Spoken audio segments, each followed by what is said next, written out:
you clicked on this video, you certainly want to hear about tragic lives, tragic destinies, unhappy characters who go through a lot of struggles in order to succeed. And you are right.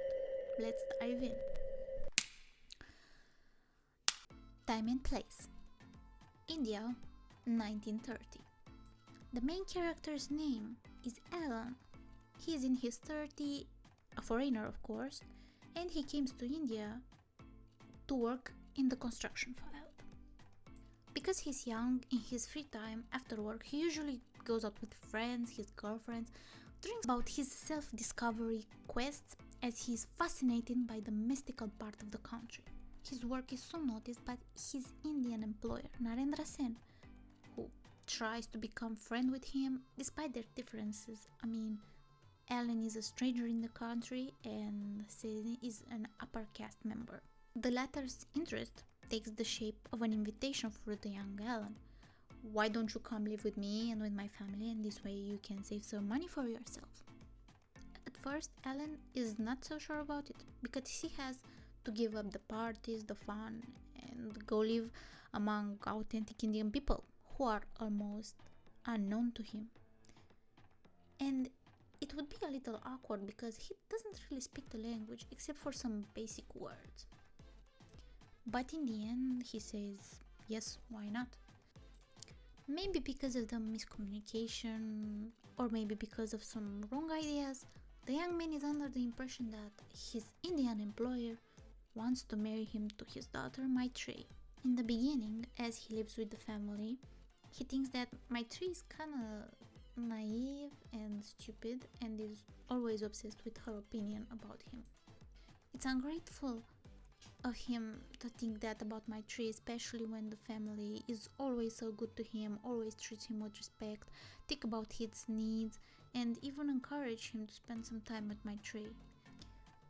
So, as Alan and Maitreyi are spending more and more time together, the man thinks that Maitreyi is madly in love with him and that she tries to seduce him.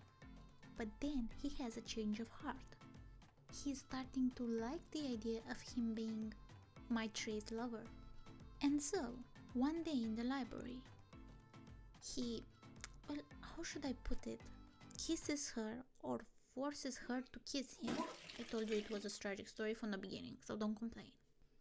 The poor girl is horrified, as everyone should probably be, and this stuff is not a singular case.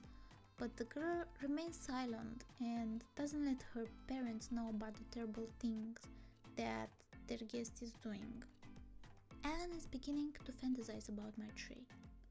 He slowly creates a fantastical girl. He fills her image with mystical ideas, with Indian philosophy and mysteries, and creates a perfect woman that he finds irresistible. So this teenage girl embodies now all his hopes, his dreams, and he is caught up in this, I don't know if I should call it love story or abusive story, but anyway. All the looks and the smiles from the family members, their courtesy, is taken for signs of acceptance, and he thinks that he is entitled to be Maitreyi's lover. Somehow, he harasses Maitreyi, who is against the kisses at first, and makes her believe that she is in love with him. For the sake of this story, we'll say that she falls for him too.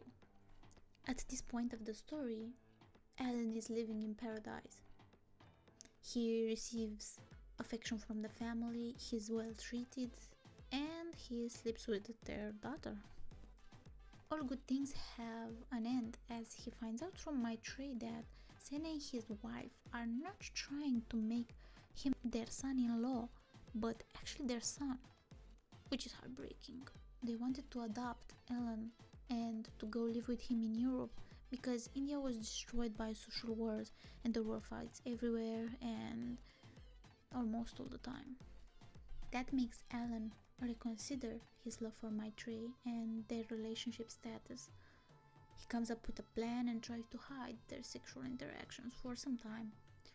On the other hand, the girl hopes that he will take her with him to see the world and that she'll become his wife. The next part of the story is dark and sad. they get caught. Maitreyi's little sister tells their parents about the affair. At first, Alan observes that he cannot find his lover anywhere and that she is forced to stay in her room. Next, Sen, the father, coldly announces him that he has to leave immediately, but he doesn't say a word to him about the relationship that he was having with his daughter. He only hands him a letter to be opened after his departure. Basically, Alan is kicked out and moves with his former friend. The letter is like a cold shower and tells him that he's a piece of shit, with no honor, and that he ruined a family with his lust. Poor Maitreyi tries to keep in contact with him, but she gets beaten by her father a lot. She is locked up, but deep down she hopes for Alan to come and rescue her, which never happens. So the girl is having such a hard time, and somehow she spends the night with a fruit seller in order to make her parents kick her out too. This only infuriates the family even more, and she's beaten more often and finally becomes a prisoner. As promised, and as you've seen, the ending is sad. The last part tries to convince us that the suffering, the misery, all that made Alan more mature, and that he is now a changed man. And that's it. I hope you enjoyed. Please comment, like and subscribe. Thank you. Bye.